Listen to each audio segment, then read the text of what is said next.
Mempelajari tauhid al-asma dan sifat adalah mempelajari sesuatu yang sangat-sangat agung sekali. Ulama mengatakan syaraful ilmi ala syarafil ma'lum. Mulianya sebuah ilmu itu karena ilmu yang dipelajari. Dan tidak ada ilmu yang lebih mulia untuk dipelajari melebihi ilmu tauhid. Karena dengannya kita diciptakan oleh Allah Subhanahu wa taala, wa ma khalaqtul jinna wal insa illa liya'budun.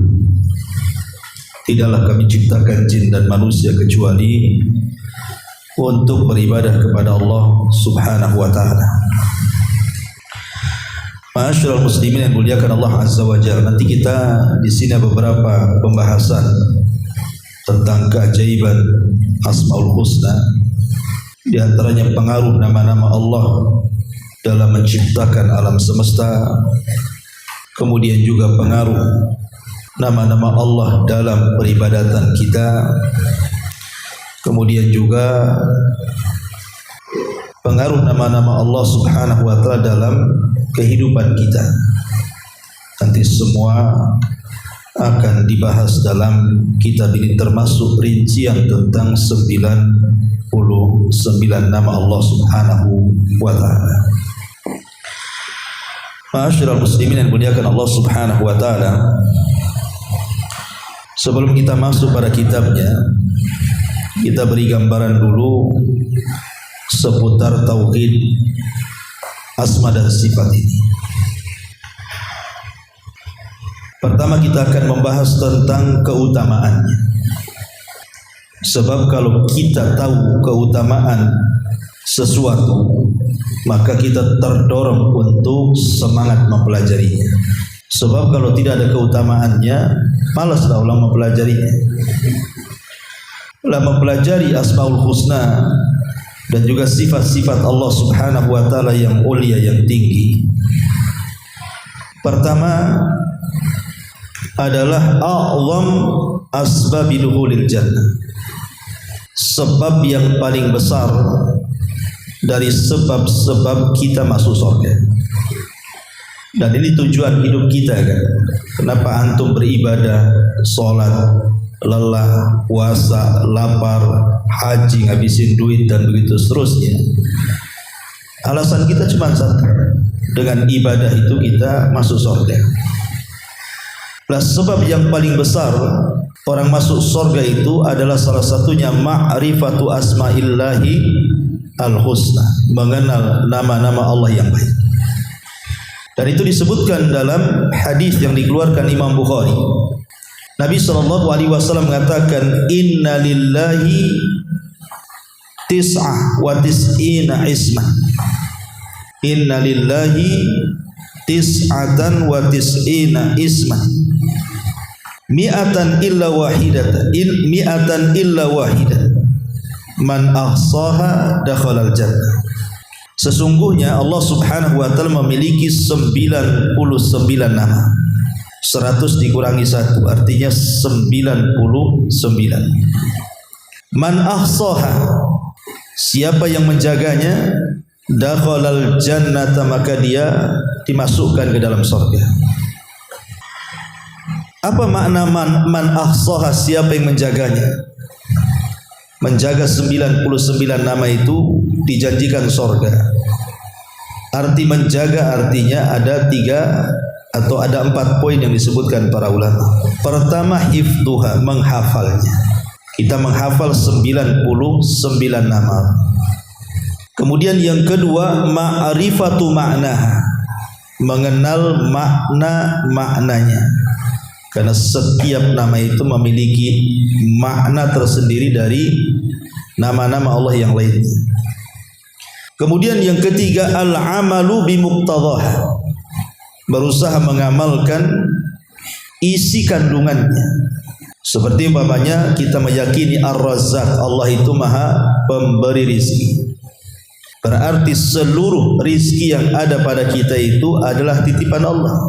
Kalau itu adalah titipan Allah subhanahu wa ta'ala, kemudian Allah memerintahkan kita untuk mengeluarkan zakat, sedekah, kita keluarkan. Itulah artinya kita mengamalkan isi kandungan. Atau contoh yang lain umpamanya As-Sami, Allah maha mendengar. Berarti sifatnya adalah Allah mendengar seluruh ucapan kita. Konsekuensinya berarti jangan sampai kita asal ngomong, karena setiap ucapan kita didengar Allah subhanahu wa ta'ala. Itu artinya mengamalkan isi kandungannya. Kemudian yang keempat, du'a'uhu biha. Kita berdoa dengan nama-nama Allah yang indah itu. Karena Allah mengatakan walillahil asmaul husna fad'uhu biha. Allah itu memiliki nama-nama yang baik, maka berdoalah dengan nama-nama itu. Bahkan di antara syarat dikabulkan doa adalah berdoa dengan menyebut nama-namanya. Tentu disesuaikan dengan permintaannya. Kalau antum minta rizki ya Razzaq, ya Razzaq, ya Razzaq kan gitu. Kalau antum minta ampun ya Ghaffar, ya Ghaffar, ya Ghaffar. Kalau antum minta rahmat ya Rahman, ya Rahim, dan begitu seterusnya. Mintalah sesuai dengan nama-nama yang terkandung pada nama-nama Allah subhanahu wa ta'ala. Berarti di sini Allah memiliki 99 nama. Siapa yang menjaganya maka dia akan masuk surga. Maksudnya yang menjaganya adalah yang menghafalnya, yang mengetahui maknanya, yang mengamalkan isi kandungannya, dan yang berdoa dengan menyebut nama-namanya. Maka kalau 4 poin ini dilaksanakan, maka dakhalal jannah, kita akan dimasukkan ke dalam surga. Ini yang pertama. Yang kedua, ma'rifatu asma'illahil husna wa sifatihil ula. Mengenal nama-nama Allah, asmaul husna, dan juga sifat-sifat Allah yang tinggi itu adalah at-tariqur rais ila ma'rifatillahi azza wa jalla. Pondasi pertama yang kita tancapkan ketika mengenal Allah azza wa jalla. Apabila sesama makhluk saja ana ketemu antum, ana enggak kenal antum, pasti ana akan ngomong siapa namanya. Namanya dulu kan, namanya siapa kan, itu nomor teleponnya berapa, di mana rumahnya, dan begitu seterusnya. Itu sesama manusia. Kalau kita sudah kenal namanya, kenal karakternya, dan begitu seterusnya, tentu kita lebih paham siapa dia. Maka walillahil masalul a'la. Tentu permisalan kepada Allah jauh lebih tinggi dibandingkan permisalan kepada makhluk. Jadi kalau seseorang itu tidak paham tentang nama-nama Allah yang indah dan sifat-sifat Allah yang tinggi, maka selamanya Anda tidak akan pernah mengenal siapa Allah. Bagaimana cara mengenal siapa Allah kalau tidak tahu namanya, tidak tahu sifat-sifatnya? Makanya mengenal atau mempelajari nama-nama Allah dan sifat-sifat Allah yang tinggi ini sangat penting sekali. Sangat penting sekali. Karena kita akan mengenal siapa yang selama ini menciptakan kita, memberikan rezeki kepada kita, memberikan kehidupan dan kematian kepada kita, dan begitu seterusnya. Ma'asyiral muslimin yang muliakan Allah azza wa jalla. Dan mengenal Allah itu kan ada dua. Maksudnya mengenal Allah itu yang berserikat antara kita dengan semua makhluk. Seperti ketika kita mengenal ciptaan-ciptaan Allah.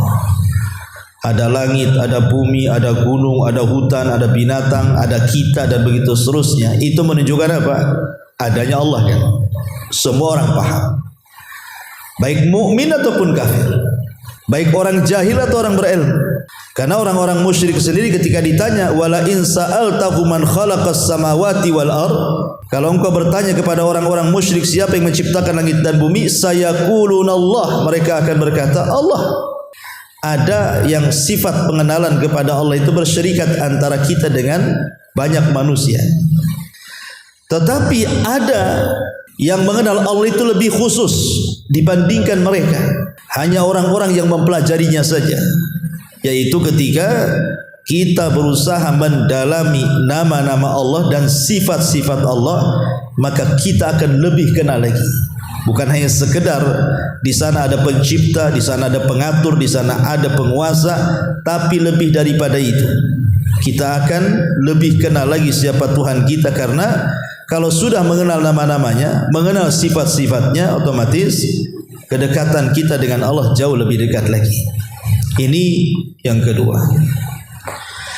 Yang ketiga, ma'rifatu asma'illahil husna wa sifatil ula. Mengenal nama-nama Allah yang indah, asmaul husna dan sifat-sifat Allah yang tinggi itu adalah aslu kulli ibadatin, asal pada tiap-tiap ibadah, pondasi pada tiap-tiap ibadah. Karena mengenal Allah Subhanahu wa taala, kenapa mengenal Allah Subhanahu wa taala adalah pondasi atau dasar kita beribadah kepada Allah Azza wa Jalla. Kita tahu bahwa isi Al-Quran dan juga hadis Nabi SAW tidak lepas dari dua perkara, kan? Kalau tidak perintah, larangan. Artinya kalau tidak perintah, Allah memerintahkan sholat, zakat, puasa dan kebaikan yang lainnya, ataupun larangan, tidak boleh syirik, tidak boleh zina dan begitu seterusnya. Itu secara umum syariat yang diturunkan Allah kepada kita. Lah, kita tidak mungkin akan mengenal bagaimana caranya mengerjakan sebuah perintah atau meninggalkan sebuah larangan kalau tidak mengenal siapa yang memerintah, siapa yang melarang. Kalau kita tidak mengenal siapa yang memerintah, siapa yang melarang, macam mana kita akan melakukan atau mengerjakan sebuah perintah dan menjauhi larangan? Oh, yang memerintahkannya saja kita enggak kenal. Makanya kenapa Mu'adz bin Jabal radhiyallahu anhu, sebagaimana hadis yang dikeluarkan Bukhari Muslim, ketika Rasul mengutus Mu'adz ke Yaman, apa kata Rasul? Faliyakun awwal ma tad'uhum ilaihi an yuwahhidullaha fa idza arafullaha fa akhbirhum annallaha qad iftarada alaihim khamsa salawatin ila akhiril hadis. Kata Nabi SAW kepada Mu'adz, ya Mu'adz, kalau engkau dah sampai di Yaman, ini yang kau hadapi ini bukan sembarang orang, tapi ahli kitab, punya ilmu. Lain dengan Mekah, orang musyrik tak punya ilmu, mereka punya kitab. Ya. Maka yang pertama kali kau dakwahkan kepada mereka, ajak mereka ke dalam tauhid, kata Rasul. Ajak dulu mereka ke dalam tauhid. Kemudian kata Nabi SAW, apabila mereka sudah mengenal Allah, maka habarkan kepada mereka Allah mewajibkan 5 waktu solat dan begitu seterusnya. Kalimat awal ma tad'uhum ilaihi an yuwahhidullah fa idza arafullaha, ini syahidnya di sini. Ajak mereka ke dalam tauhid sampai mereka mengenal Allah. Dan tidak mungkin mengenal Allah kecuali dengan mengenal nama dan sifatnya, kan itu.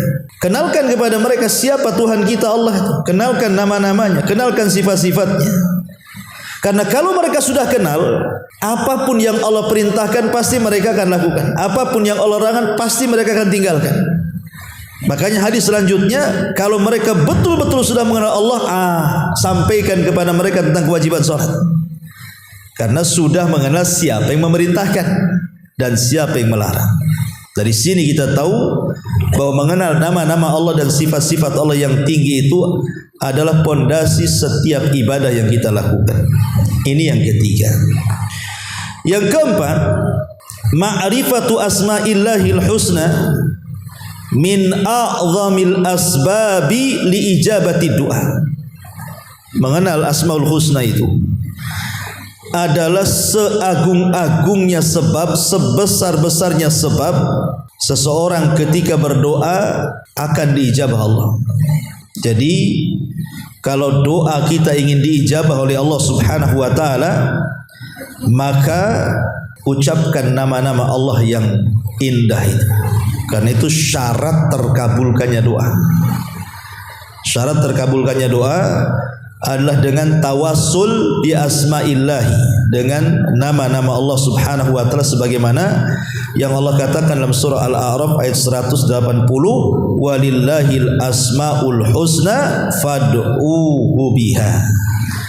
Dan Allah itu memiliki nama-nama Allah yang indah, maka berdoalah dengan nama-nama itu. Seperti apa contohnya?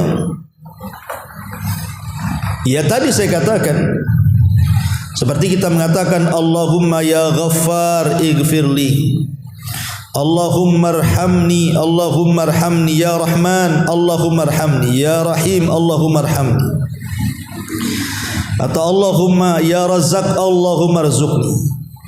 Wahai Zat yang Maha Pengampun, ampuni dosaku. Wahai Zat yang Maha Pengasih, rahmati aku. Wahai Zat yang Maha Pemberi rizki, berikan rizki kepadaku. Seperti itu. Terserah antum minta apa, karena semua nama-nama Allah itu lengkap sesuai dengan permintaan kita. Kalau antum mau baca semua tidak ada masalah, lebih baik lagi kan gitu. Karena kalau antum baca semua kemudian antum berdoa umpamanya, dipastikan antum akan bersesuaian dengan Ismul A'zam. Dari 99 nama Allah itu kan ada satu nama yang disebut Ismul A'zam, nama-nama Allah yang sangat agung. Dan nama-nama Allah yang sangat agung itu dipastikan kalau berdoa dan menyebut nama itu dikabulkan. Tidak mungkin tidak. Masalahnya Ismul A'zam dalam 99 Asmaul Husna itu kan tidak diketahui yang mana satu. Ketika Aisyah Ummul Mukminin radhiyallahu anha ditanya tentang Ismul A'zam, maka Aisyah radhiyallahu anha mengatakan, seperti Anda mencari Lailatul Qadar. Kata Aisyah radhiyallahu anha, mencari Ismul A'zam itu seperti mencari Lailatul Qadar. Lailatul Qadar itu kan 10 akhir Ramadan dan berada di tanggal-tanggal ganjil, bisa 21, 23, 25, 27, 29. Dan bisa saja terjadi di tanggal genap. Tidak mesti tanggal ganjil kan itu. Karena 10 akhir Ramadan itu kalau dibalik, yang genap jadi yang ganjil jadi yang genap kan itu. Apalagi negeri kita ini kadang-kadang ada perselisihan soal penentuan hari raya kan, penentuan Ramadan itu tanggal ganjilnya pasti akan beda. Menurut yang duluan ini tanggal ganjil, menurut yang belakangan tanggal genap pula kan. Maka kalau kita ingin mendapatkan Lailatul Qadar, hidupkan aja lah semua. Dari tanggal 20 Ramadan sampai akhir Ramadan, dipastikan antum dapat Lailatul Qadar itu. Pasti tidak mungkin tidak kalau dihidupkan semuanya. Ya. Lah begitulah kalau kita mau mencari Ismul A'zam yang kalau kita menyebut nama itu pasti dikabulkan, baca aja semua. Nanti ketemu tuh. Karena kita tidak tahu mana yang satu. Walaupun ada perselisihan ulama, ada yang mengatakan Ismul A'zam itu Allah, ada yang mengatakan Al-Hayyu, ada yang mengatakan Al-Qayyum. Wallahu a'lam. Ya, yang jelas ulama merajihkan bahwa kita tidak tahu yang mana satu. Ma'asyiral muslimin yang dimuliakan Allah Azza wa Jalla. Karena kalau sudah disebut Ismul A'zam itu ikhwan, pasti mustajab. Makanya dulu ada di zaman Bani Israel itu orang namanya Bal'am ibn Ba'urah. Bal'am ibn Ba'urah. Bal'am ibn Ba'urah itu kan terkenal tuh mustajab doa. Kalau dia berdoa itu mustajab doanya tuh. Kenapa rahasianya? Karena Bal'am ibn Ba'urah itu menguasai Ismul A'zam, nama Allah yang agung yang ada dalam Taurat. Cuman karena dia diselewengkan mendoakan keburukan kepada Nabi Musa dan Bani Israel, makanya tidak diijabah oleh Allah. Masa Nabi Musa didoakan keburukan kan? Nggak mungkin kan itu. Dia Nabi kan itu. Ma'asyiral muslimin yang dimuliakan Allah Azza wa Jalla. Ini yang keempat. Yang kelima, bahwa Allah Subhanahu wa taala yuhibbu man ahabba asma'ihil husna wa sifatihil ula. Jadi Allah Subhanahu wa taala sangat mencintai orang yang mencintai nama-namanya. Allahu yuhibbu man ahabba asma'ahu al-husna wa sifatihil ula. Allah mencintai orang yang mencintai nama-namanya dan sifat-sifatnya yang sangat tinggi. Ma'asyiral muslimin yang dimuliakan Allah Azza wa Jalla, ingat kisah tentang Sariyah yang pernah saya kisahkan ketika mentafsirkan surah Al-Ikhlas. Nabi SAW kan mengutus sebuah pasukan. Kemudian sebelum diberangkatkan, maka Rasul biasanya ketika memilih siapa yang paling berhak untuk menjadi pemimpin pasukan khusus itu, maka Rasul akan bertanya soal hafalan Quran biasanya, bukan skill perang dulu. Ya, berapa kamu hafal Quran? Sekian juz. Kamu sekian juz. Kamu sekian juz. maka yang paling banyak hafalannya kata Rasul, anta imamuhum, engkau yang jadi pemimpinnya. Begitu ya, Rasul itu kalau menseleksi siapa yang menjadi pemimpin perang gitu ya, maka diseleksi dari hafalan Quran, bukan dari ketangkasan atau skill perangnya, tidak. Itu nomor 2 gitu. Nomor 1-nya pasti ditanya soal hafalan dulu. Karena imam perang itu juga imam sholat masalahnya. Dia harus memimpin pasukan dalam pertempuran, juga harus memimpin pasukan dalam sholat-sholatnya. Makanya juga dipilih yang paling banyak hafalannya. Karena tahu bahwa Al-Quran itu sesuatu yang sangat agung dan mempengaruhi kemenangan perang. Berangkatlah pasukan ini. Ketika kemudian sepanjang perjalanan, tentu yang jadi jenderal perang juga jadi imam sholat kan itu. Masalahnya setiap dia sholat tidak pernah membaca kecuali Qul huwallah. Rakaat pertama Qul huwallah, rakaat kedua Qul huwallah lagi. Kayak antum Qul huwallah aja. Tapi antum kan karena pendek saja, senang kan itu.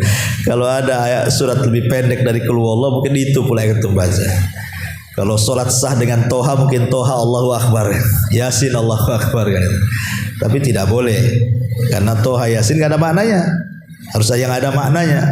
Namanya alif lam mim ruku, nggak boleh. Harus alif lam mim dzalikal kitabul la raiba fihi hudal lil muttaqin baru ruku. Baru kan ada maknanya. Kan itu ya. Jadi akhirnya pasukan ini ya gimana? Dia dipilih itu karena banyak hafalannya, tapi ketika sholat kenapa pula al-ikhlas terus? Gantilah hafalan. Kok kan dipilih karena banyak hafalan. Tapi dia mengatakan kalau kalian tidak suka bermakmum denganku, buat jamaah sendiri gitu. Ya enggak berani lah. Udah ditunjuk jadi amirnya, harus sholat di belakangnya kan gitu. Akhirnya kemudian Allah takdirkan perang itu dimenangkan oleh kaum muslimin, pulang mereka. Tapi kasus ini jadi trending jadinya. Datanglah orang kepada Rasul, cemana kau ini ngirim imam, ngirim pemimpin perang yang kalau sholat asik surah Al-Ikhlas saja yang dibaca itu kan, gak ada yang surat lain katanya dia hafal, padahal dia orang yang paling hafal di antara kami.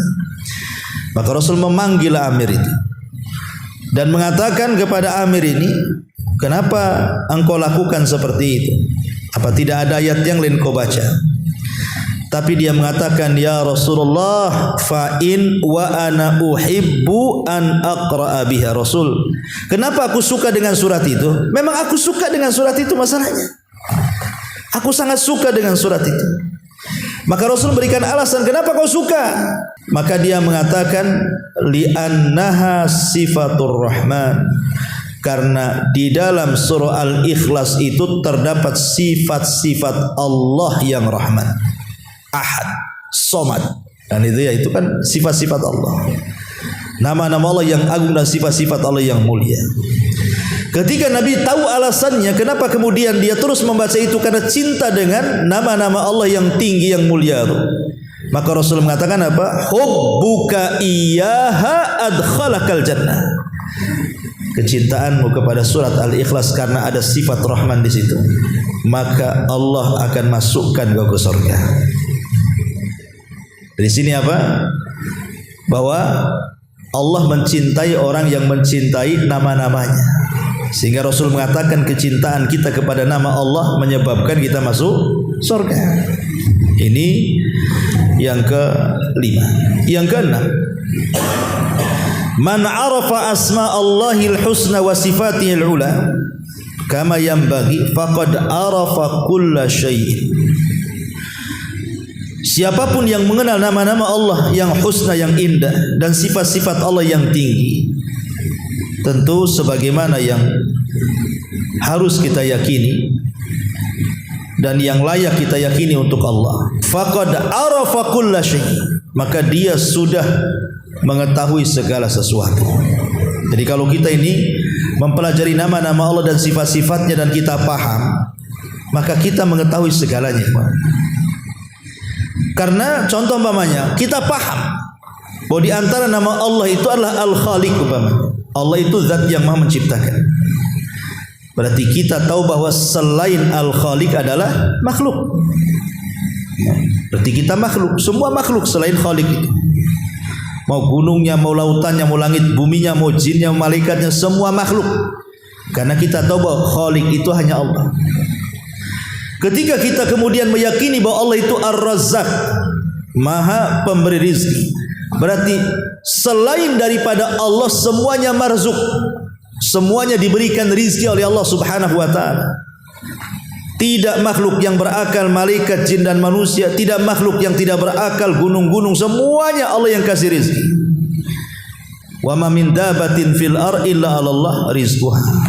Atau kalau mengenal siapa nama Allah, umpamanya Allah itu kita kenal Al-Malik, Raja, berarti seluruh di bawah Allah adalah hambanya. Kalau kita mengenal Allah, Allah itu Al-Ghani, Maha Kaya, berarti selain Allah semua miskin. Kita ini semua fuqara ilallah, miskin, butuh kepada Allah. Jadi kalau kita mempelajari nama Allah, jadi tahu semuanya. Ya, itulah makanya pentingnya mengenal nama Allah.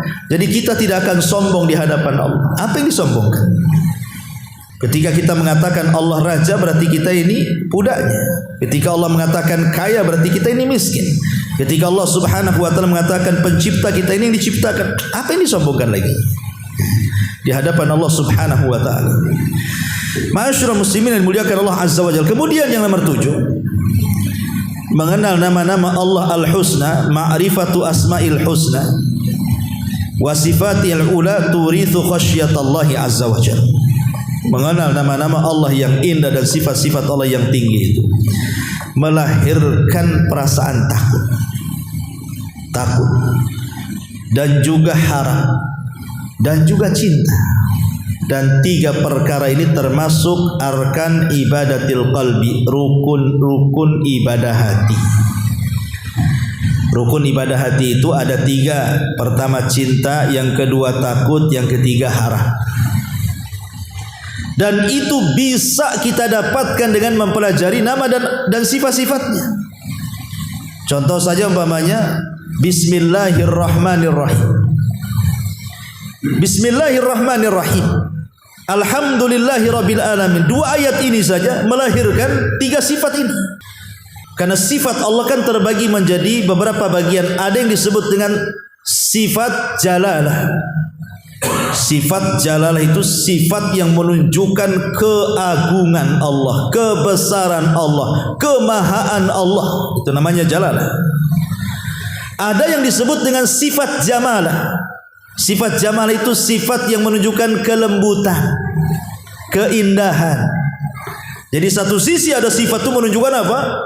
Kemuliaan, kemahaan gitu ya, kemahakuasaan, kebesaran, keagungan. Sisi lain terbalik, ada sifat menunjukkan kelembutan, keindahan gitu. Lah sifat yang menunjukkan azamah itu akan melahirkan takut. Jadi sifat Allah itu yang menunjukkan Allah itu maha perkasa, maha segala-galanya, ala kulli syai'in qadir gitu ya. Itu akan melahirkan takut, ikhwan. Karena kalau Allah Subhanahu wa ta'ala maha perkasa, berarti tidak ada siapapun yang bisa menyakiti Allah, tapi Allah bisa menyakiti siapapun. Karena Allah itu qahir fauqa ibadi. Dia bisa saja mengirimkan apapun bencananya kepada hamba-hambanya. Lahir perasaan takut kan? Takut kalau Allah Subhanahu wa ta'ala sewaktu-waktu mengirim bencana pada kita. Karena Allah itu qahir, aziz ya. Tapi satu sisi juga melahirkan, ini melahirkan sifat takut tuh. Tapi satu sisi juga melahirkan sifat harap dan sifat cinta ketika kita berhadapan dengan sifat-sifat Allah yang lembut, yang jamal, yang indah, seperti Rahman, Rahim. Berarti sifatnya apa? Kasih sayang. Berarti kalaupun kita seandainya banyak dosa gitu kan, masihlah ada kesempatan bertobat dan Allah terima, karena Allah itu rahmatnya lebih luas dibandingkan murkanya. Ada harapan diterima kan itu ya. Nah, kemudian juga lahir sifat cinta. Karena dari harapan itu muncul perasaan cinta. Cinta kepada Allah Subhanahu wa ta'ala, karena Allah masih memberikan kesempatan kepada kita. Lah disitulah mempelajari nama Allah dan sifat-sifat Allah itu, ya terwarisilah 3 sifat yang mulia ini: cinta, harap dan takut. Kemudian yang nomor 8, mempelajari nama Allah Subhanahu wa ta'ala, mempelajari nama-nama Allah Subhanahu wa ta'ala, Asmaul Husna, dan sifat-sifat Allah yang tinggi. sabilun ilan najati minadz dzunubi wal ma'asi wa iqbalu ala ta'ati.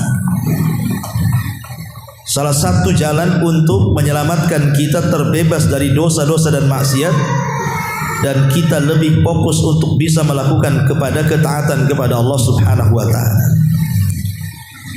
Ma'asyiral muslimin yang dimuliakan Allah Azza wa Jalla, karena kalau kita mempelajari contohnya umpamanya Allah Subhanahu wa taala, bisa saja di antara nama-nama Allah adalah Al-Muntaqim. Ya, apa namanya? Memberikan suatu ketika akan memberikan hukuman kepada hamba-hambanya. Bisa saja Allah Subhanahu wa taala ghadab ataupun marah, itu kan diantara sifat Allah, tapi kan itu sifat fi'liyah ya. Kalau saya boleh gambarkan biar antum tidak pusing. Jadi setiap nama itu kan mengandung sifat. Ingat, setiap nama Allah itu pasti ada sifatnya. Jadi dia bukan hanya semata-mata nama, tidak, tapi dalam nama itu pasti ada sifat. Beda dengan kita manusia. Terkadang nama ya nama saja tapi nggak ada sifatnya. Contoh nama kita Iman tapi dia kafir pula kan. Nama kita Huda sesat pula dia. Nama kita Khalid, mati pula. Khalid kan kekal, dia mati pula. Nama dia Soleh, rupanya paling jahat pula. Itulah kita kan. Nama ya nama tapi tidak ada sifatnya. Itu loh, itu manusia. Hanya mujaradul asma namanya. Manusia itu hanya sekedar nama aja, sifatnya nggak ada tuh. Ya cuman kita ini kalau memberi nama yang baik itu kan tafaul saja. Mudah-mudahan dengan nama baik itu ada sifat-sifat dari nama itu maksudnya. Tapi kalau Allah itu al-a'lam wal awsaf, jadi nama dan sifat itu sesuai. Ya kalau Allah Subhanahu wa taala Al-Karim, ya selamanya dia karam. Kalau dikatakan maha Al-Karim, maha pemurah, ya selamanya sifat Allah itu akan pemurah. Itu maksudnya. Allah itu Rahim, ya selamanya Allah itu Rahim, rahmat, penuh kasih sayang. Kalau Allah Subhanahu wa taala Ghafur, maka selamanya Allah itu memberikan ampun, dan begitu seterusnya. Jadi setiap nama Allah itu terkandung sifat, dan setiap sifat akan ada kesesuaian dengan nama. Tapi kalau kita kan tidak. Saya katakan tadi hanya sekedar nama saja, tidak ada sifatnya kadang-kadang. Ya. Lah, di antara nama-nama dan sifat bagi Allah itu, kalau cerita sifat kan ada yang namanya sifat lazimah, ada namanya sifat fi'liyah, ada namanya sifat khabariyah. Kalau kita belajar nama dan sifat itu, ya. Sifat lazimah itu artinya sifat yang melekat kepada Allah, tidak mungkin pisah dengan Allah. Itu namanya lazim. Seperti Allah Maha melihat, ya selamanya melihat. Allah Maha mendengar, selamanya mendengar. Allah Maha mengetahui, selamanya mengetahui, dan begitu seterusnya. Ini namanya sifat lazimah, tidak bisa dipisahkan dari Allah Azza wa Jalla. Ada namanya sifat fi'liyah. Lah, sifat fi'liyah ini kadang ada, kadang tidak, kadang muncul, kadang timbul. Namanya sifat fi'liyah, perbuatan. Seperti Allah turun, Allah datang. Ya kan? Ini namanya sifat fi'liyah. Allah ghadab, marah. Allah redha, Allah cinta, kan itu ya. Itu kadang ada, kadang tidak. Namanya fi'liyah, perbuatan. Tetapi jangan kemudian diambil nama dari sifat. Kalau setiap sifat terkandung, setiap nama terkandung sifat, tapi tidak semua sifat harus ada nama di situ. Itu namanya sifat fi'liyah ya. Kemudian yang ketiga ada namanya sifat khabariyah. Itulah khabariyah itu yang berkaitan dengan fisik ya, seperti Allah punya tangan ya, gitu ya. Allah punya betis. Dan begitu seterusnya, itu kan khabariyah. Seperti ketika Rasul mengatakan soal Dajjal itu buta sebelah dan Allah tidak buta sebelah, kan itu kata Rasul. Berarti kan penghabaran tuh. Ya, jadi itulah namanya ada sifat lazim, ada sifat fi'liyah, ada sifat khabariyah. Itu nanti lebih dalam lagi lah. Ya. Yang ingin saya katakan adalah di sini, ketika Allah Subhanahu wa taala kita katakan bahwa di antara mengenal nama-nama Allah dan sifat-sifat Allah yang mulia ini adalah jalan keselamatan supaya kita terbebas dari dosa dan maksiat, sehingga kita lebih taat kepada Allah Azza wa Jalla. Karena kalau kita mengenal nama-nama Allah Subhanahu wa taala, terutama nama-nama Allah yang sifatnya jalalah tadi, sifatnya yang menakutkan gitu ya, maka kita akan takut. Kalau saya maksiat, di antara nama Allah Azza wa Jalla, Allah itu bisa mengadab siapapun sesuai kehendaknya, karena dia Al-Qahir, fawqa ibadi, menguasai hamba-hambanya. Lahirlah sifat takut, akhirnya tidak maksiat gitu. Ini juga di antara yang ke-6, yang ke-8, yang ke-9, ma'rifatu asma'illahil husna wa sifatil ula sabilun ila al-ittisaf biha. Mengenal nama-nama Allah yang baik dan sifat-sifat Allah yang tinggi itu satu-satu jalan kita bisa meniru dengan sifat-sifat Allah itu. Tetapi saya sudah katakan di awal, kalau sifat jamalah kita meniru, tapi kalau sifat jalalah kebalikannya kita meniru. Saya ulangi, kalau sifat Allah itu, ya, nama-nama Allah dan sifat-sifat Allah itu yang merupakan ismu al-jalalah, nama Allah yang ada keagungan di dalamnya, kita jangan niru. Seperti Allah al-mutakabbir, zat yang maha sombong. Jangan pula ikut-ikut sombong antum. Gitu ya. Artinya tirulah kebalikannya. Ketika Allah maha sombong, jangan pula kita sombong. Tawadu, berarti kita kebalikan dari sombong, tawadu kan. Allah itu khalik, berarti kita makhluk. Jangan sok-sok jadi Tuhan. Tuhan cuma satu. Ya. Kemudian Allah Subhanahu wa taala, apalagi yang sifatnya al-jalalah itu Rabb, berarti kita marbu. Dia yang menciptakan, dia yang mengatur, dia yang menguasai, berarti ya kita yang dikuasai, yang diciptakan dan yang dikuasai oleh Allah Azza wa Jalla. Itu kalau sifat jalalah, kalau nama Allah yang sifatnya ismul jalalah. Yang disuruh kita mengikuti sifat itu, meniru sifat Allah itu kalau dalam bentuk ismul jamalah, nama-nama Allah yang di situ ada kelembutan. Nah, itu kita disuruh niru tuh. Allah Ghafur, Allah itu Maha Pengampun. Kita mencoba memudahkan orang, memaafkan orang. Allah aja memaafkan, masa kita tidak? Gitu maksudnya. Allah Rahim, Maha Lembut. Ya, maaf, kasih sayang. Kita berusaha untuk kasih sayang juga. Ya, dan begitu seterusnya. Jadi yang kita meniru sifat Allah itu dari ismul jamalah, nama Allah yang sifatnya lembut dan indah. Tapi kalau nama Allah yang sifatnya jalalah, keagungan, maka tirulah kebalikannya. Ma'asyiral muslimin yang muliakan Allah Azza wa Jalla. Kemudian yang nomor 10, ma'rifatu asma'illahil husna wa sifatil ula. Hiya tariqu ila islahil qulub wa tazkiyatun nufus. Mengenal asmaul husna itu dan sifat-sifat Allah adalah jalan untuk memperbaiki hati dan membersihkan hati. Di sini kata para ulama, wa tazkiyatun nafsi hiya da'watul anbiya'i wal mursalin. Membersihkan diri jiwa ini adalah asas dakwahnya para nabi dan rasul. Walidzalika lama da'a Musa Fir'auna. Oleh karena itulah ketika Nabi Musa mendakwahkan Fir'aun, qala lahu, maka Musa mengatakan, halaka ila anta zakka. Tidakkah engkau mau membersihkan jiwamu wahai Fir'aun? Dalam surah An-Nazi'at ayat 18 itu. Dan juga Allah mengatakan kepada dakwah Nabi kita Muhammad dalam surah surah Jumat ayat kedua, huwallazi ba'atsa fil ummiyina rasulan minhum yatslu alaihim ayatihi wa yuzakkihim wa yu'allimuhumul kitaba wal hikmah.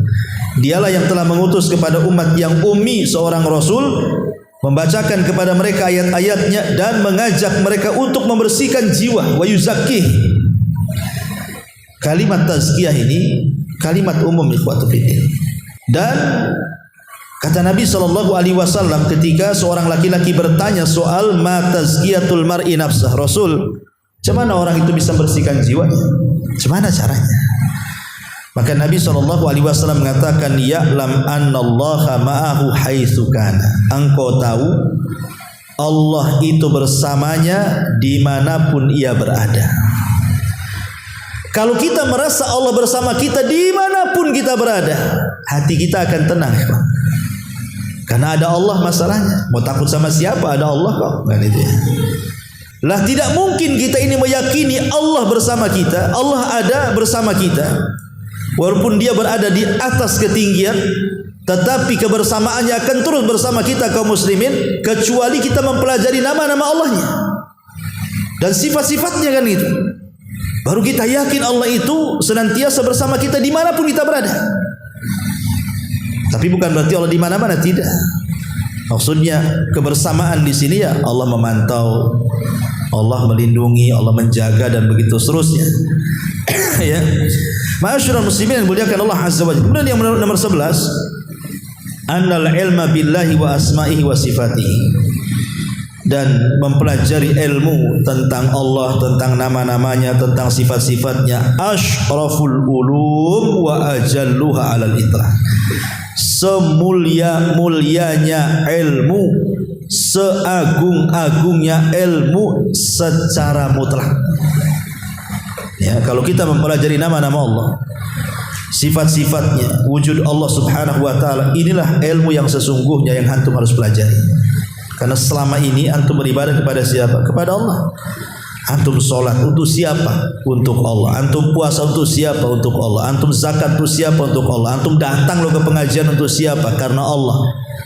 Lah kalau semua yang kita lakukan karena Allah, untuk Allah, demi Allah, dan begitu seterusnya, berarti ketika kita mempelajari yang selama ini kita sembah, mempelajari nama dan sifat-sifatnya, maka disitulah letak bahwa ilmu ini adalah ilmu yang sangat agung. Syaraful ilmi ala syarafil ma'lum, mulianya sebuah ilmu karena mulianya ilmu yang kita pelajari.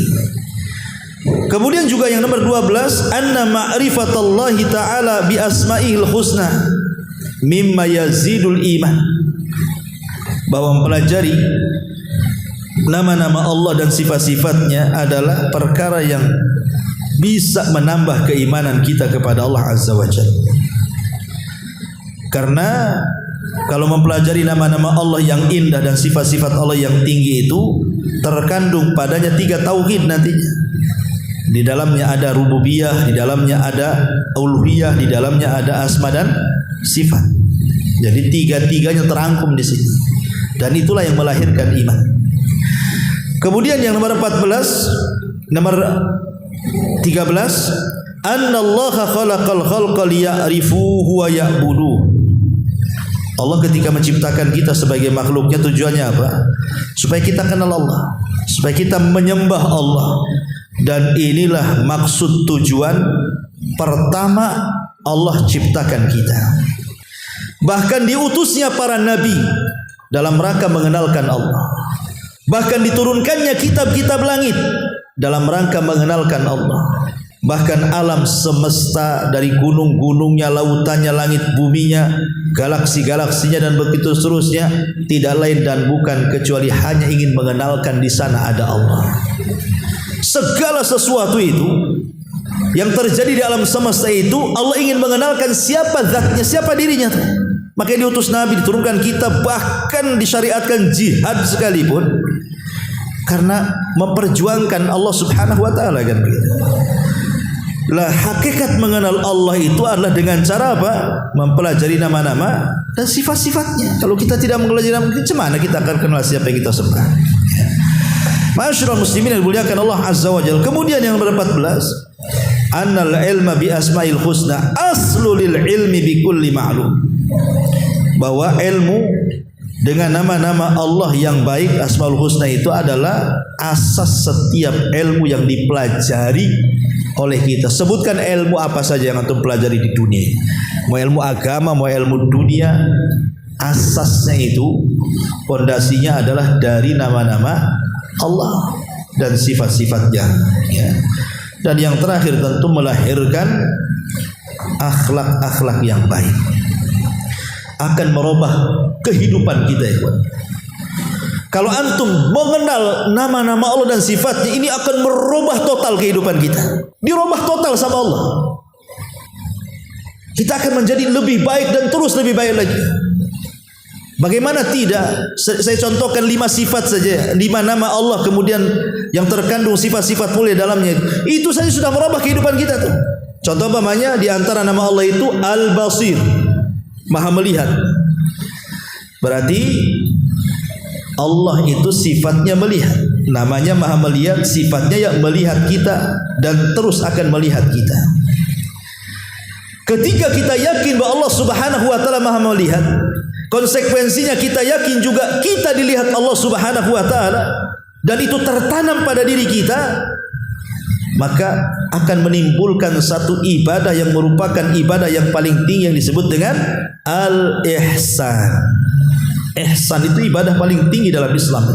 Kan urutan Islam itu kan Islam, iman, ihsan paling tinggi. Apa ihsan itu? An ta'budallaha ka'annaka tarah fa illam takun tarahu fa innahu yarakan gitu. Engkau beribadah kepada Allah seolah-olah engkau melihat Allah. Kalau engkau tidak yakin engkau melihat Allah, yakini Allah melihat engkau. Seolah-olah engkau melihat Allah kan kayaknya berat, tapi meyakini Allah melihat kita kan bisa. Ketika kemudian keyakinan kita bahwa Allah Maha melihat dan kita merasa dilihat Allah, tidak mungkin antum maling. Kenapa? Ada yang melihat. Memang tuan rumah tak tahu saya maling itu, tapi Allah tahu. Tidak mungkin korupsi. Memang atasan tak tahu, Allah tahu. Ya, tidak mungkin kemudian kita bermaksiat. Saya sudah sembunyi dari keluarga, dari tetangga, dari teman-teman. Hanya saya dan dia saja. Allah tahu. Ya. Lah ketika itu tertanam satu sifat ini saja kan, satu nama Allah kan, Maha melihat tuh. Baik kita ini nggak ada yang buat jahat lagi. Karena takut kan gitu. Seperti Ibrahim ibn Adham menasihati anak muda. Kata anak muda ini, ya imam, saya ini kayaknya nggak bisa meninggalkan maksiat. Nggak bisa meninggalkan maksiat? Iya, nggak apa-apa, tapi lakukan 5 perkara katanya. Kalau kau bisa melakukan 5 perkara, silahkan maksiat. Anak muda yang mengatakan, ya imam, sebutkan 5 perkara itu. Sebutkan gitu. Yang pertama, ya, kalau kau ingin maksiat, ya, silahkan maksiat, tapi jangan maksiat di bumi yang bukan bumi Allah. Agar itu di mana? Bumi ini semua milik Allah. Berat ini ya Allah. Semua planet milik Allah. Gak ada planet yang gak milik Allah. Kalau gitu, boleh yang kedua, silahkan maksiat, tapi jangan makan dari rezeki Allah. Ya nggak mungkin lah. Semua rezeki dari Allah. Yang ketiga, silakan maksiat tadi, cari tempat yang Allah tidak tahu. Di mana kira-kira itu? Di lubang mana tuh? Nggak ada, semua Allah tahu. Yang keempat, ya imam, ya gitu saja sudah. Kalau kau ingin maksiat nggak apa-apa, tapi nanti kalau ada malakul maut datang, mau nyabut nyawamu, tawar-tawaran dengan dia. Jangan dicabut dulu lah, besok aja aku hari ini tobat tuh, bisa katanya. Kalau bisa ya silahkan tawar-tawaran dengan malaikat maut. Yang terakhir aja imam katanya, berat semua nih 4-4-nya. Yang kelima apa? Yang kelima, kalau kau mati, kemudian malaikat Zabaniyah menyeret kamu ke neraka, kau halolah Zabaniyah itu. Jangan masukkan aku ke neraka, masukkan aku ke surga. Bisa? Kalau bisa, lakukan maksiat. Kalau tidak bisa, jangan maksiat. Tapi lihat kata-kata Ibrahim bin Adham, salah satunya apa? Silahkan maksiat, tapi cari tempat yang Allah tidak tahu. Mana ada Allah tidak tahu? Maka kalau kita meyakini Allah itu Maha melihat, dan kita yakin kita dilihat Allah, maka terjadilah sifat muraqabah alias ihsan. Ini baru sifat Allah aja kita sudah baik. Gimana dengan as-sami, Allah mendengar. Kemudian Allah alim, Allah mengetahui. Makin baik lagi. Maka kalau kita mempelajari nama-nama Allah yang indah ini, akan merubah semua kehidupan kita. Inilah 15 poin tentang rahasia di balik nama-nama Allah Subhanahu wa ta'ala. Tetapi ada yang ingin saya bahas sedikit. Saya pernah di YouTube itu ada seseorang yang melakukan pengobatan dengan asma dan sifat, dengan pengobatan asmaul husna. Jadi saya perhatiin itu. Awalnya saya karena bahas ini jadi tertarik, jadinya saya nonton ini. Jadi dia tulis. Jadi contohnya umpamanya dia ingin mengobati telinga. Mungkin telinga budak atau apa gitu. Itu nanti ditulis di kertas nama Allah As-Sami, Maha mendengar. Kemudian diletakkan di air itu. Dimasukkan ke air. Jadi tulisannya As-Sami, Maha mendengar, dimasukkan ke air sambil kita menyebut nama-nama asma Allah. As-Sami, As-Sami, Ya Sami, Ya Sami, Ya Sami. Kemudian nanti diambil tetesannya, dicelupkan ke telinga. Nanti hilang budeknya itu. Kalau penyakit telinga katanya. Ya kalau penyakit yang lain ya sesuai dengan nama Allah gitu. Apa penyakitnya, ambillah nama yang sesuai dengan penyakit itu. Jadi saya coba-coba baca-baca. Rupanya ada fatwa daripada Asy-Syaikh Ibnu Utsaimin rahimahullahu taala. Kita tahu bahwa obat itu terbagi menjadi 3. Ada obat itu menjadi obat berdasarkan nas Quran dan Sunnah bahwa itu obat. Seperti habatus sauda, jelas hadisnya. Habatus sauda mengobati semua penyakit kan itu ya. Madu jelas, zam-zam jelas, minyak zaitun jelas, kan itu jelas ada dalilnya kan. Ya. Kalau itu jelas berdasarkan Quran Sunnah itu obat, jangan ragu-ragu, jadikan itu obat. Bekam obat kan itu jelas itu kan.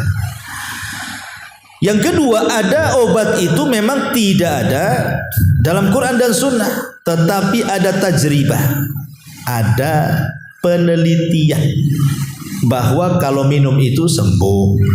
Kalau ngeracik daun-daunan akar-akaran ini memang mengandung ini itu dan bisa menyembuhkan penyakit ini itu, dan itu sudah terbukti dan lebih dari 50% sembuh umpamanya. Ya enggak masalah. Ya. Kemudian yang ketiga, ada obat itu tidak ada dalil Quran dan Sunnah, tidak pula ada penelitian secara medis, baik kedokteran ataupun herbalis gitu ya.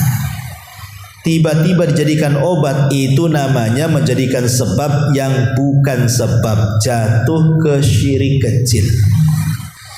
Sekarang kembali kepada pengobatan dengan Asmaul Husna tadi.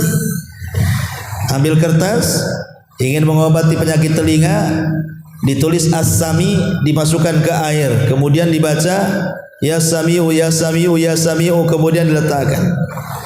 Pernah enggak dokter meneliti air yang dicemplungi, apa kertas yang itu asma sifat ini mengandung ini itu bakteri yang membunuh bakteri telinga atau apalah namanya kan? Kan belum ada penelitian. Berarti kalau belum ada penelitian ini bukan obat, itu maksudnya. Carilah obat itu yang jelas, jangan yang belum jelas gitu ya. Nah, itulah ini diantara faedah yang berkaitan dengan nama-nama dan sifat Allah Azza wa Jalla. Secara umum ikhwatu fiddin, Asmaul Husna bisa menjadi obat, tapi jangan kemudian membuat sesuatu yang tidak pernah dibuat. Baik dalam dunia kesehatan, kedokteran, farmasi atau yang semacamnya, herbalis kan gitu. Ataupun mungkin dunia-dunia sebelumnya. Itu namanya coba-coba namanya kan. Menjadikan sebab yang bukan sebab namanya kan. Itu kalau diyakini bahaya tuh. Wallahu a'lam. Ini diantara rahasia Asmaul Husna. Taib. Sekarang kita masuk pada sedikit bicara kaidah. Kaidah yang berkaitan dengan Asmaul Husna dan sifat-sifat Allah. Yang pertama, nama-nama Allah itu semua baik. Semua nama Allah itu indah. Namanya kita ini mau memberi nama, kita karang satu nama untuk Allah Subhanahu wa ta'ala. Apa ya kira-kira kita sematkan kepada Allah? Namanya kita katakan Allah itu muhandis. Apa muhandis? Insinyur. Gitu. Kita sematkan kalimat insinyur kepada Allah. Jadi sebelum menyebut nama Allah ada insinyur Allah, atau lebih daripada itu profesor atau apa kan. Maka kita tidak bisa memberi nama Allah seindah Allah memberi namanya kepada dirinya. Ya, makhluk tidak akan mampu menciptakan satu nama yang disematkan kepada Allah lebih indah dibandingkan Allah memberi nama terhadap dirinya sendiri. Karena semua nama-nama Allah itu indah. Bisa dipahami? Nah, itulah nama-nama Allah. Kenapa disebut husna? Husna itu ghayatul husni, puncak dari keindahan. Itu disebut husna. Ini yang pertama. Yang kedua, Itsbatu asma'illahi ta'ala wa sifatihi. Menetapkan nama dan sifat bagi Allah itu cukup dengan apa yang ditetapkan Allah saja dalam Quran atau Nabi SAW dalam hadis-hadisnya yang sahih. Jangan membuat nama-nama yang tidak Allah namakan dirinya. Jangan pula membuat nama-nama yang Rasul tidak memberikan nama kepada Allah Subhanahu wa ta'ala. Tetapkan yang ada saja. Karena nama-nama Allah adalah sifatnya tauqifiyah, terima jadi. Ya, ini yang kedua. Yang ketiga, nama-nama Allah Subhanahu wa ta'ala itu ghairu mahsura, tidak terbatas. Ingat, nama-nama Allah itu terbatas. Adapun hadis innalillahi tis'atan wa tis'ina isman. Allah itu memiliki 99 nama. Faman ahsaha dakhalal jannah, siapa yang menjaganya masuk surga. Ini bukan pembatasan. Yang 99 nama inilah yang harus kita renungkan, kita hafalkan, kita pelajari. Tetapi bukan berarti 99 nama Allah itu terbatas hanya 99, tidak. Nama Allah itu banyak. Nama Allah itu banyak. Makanya kenapa Nabi SAW mengatakan dalam sebuah hadis ketika bicara soal nama-nama Allah Subhanahu wa ta'ala, di antara salah satu kandungan doanya adalah ista'sarta fi ilmil ghaibi indah. Apa yang kau sembunyikan dari kegaiban yang ada di sisi. Lah kalimat apa yang kau simpan dalam kegaiban yang ada di sisimu itu menunjukkan bahwa nama Allah itu banyak sebenarnya. Cuman yang kita tahu 99. Samalah dengan malaikat.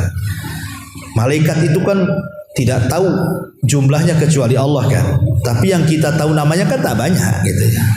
Sama dengan Nabi dan Rasul kan banyak. 120 sampai 124.000 Nabi. Tapi yang kita kenal namanya kan tak banyak. Atau 315 Rasul. Yang kita kenal namanya tak banyak. Maksudnya itulah yang wajib kita kenal 25 Nabi dan Rasul kan. Sama juga dengan nama-nama Allah.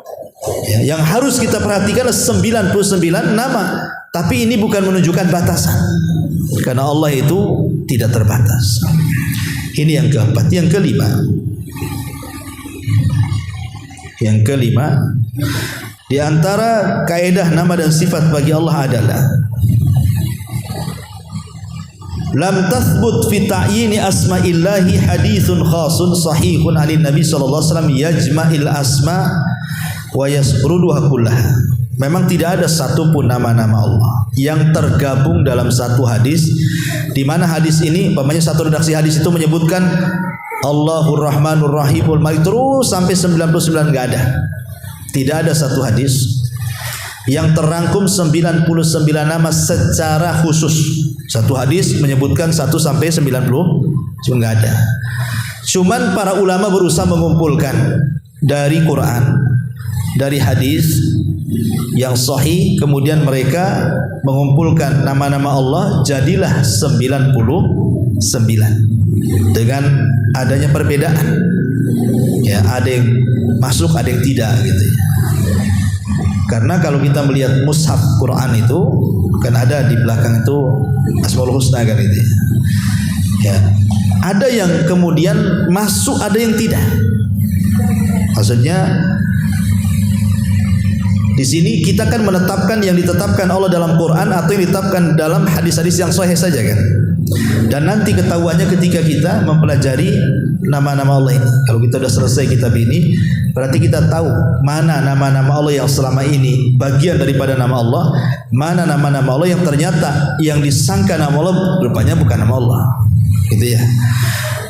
Kemudian juga yang terakhir, bahwa setiap nama, tadi sudah jelaskan, setiap nama itu terkandung sifat, tapi tidak setiap sifat terkandung nama.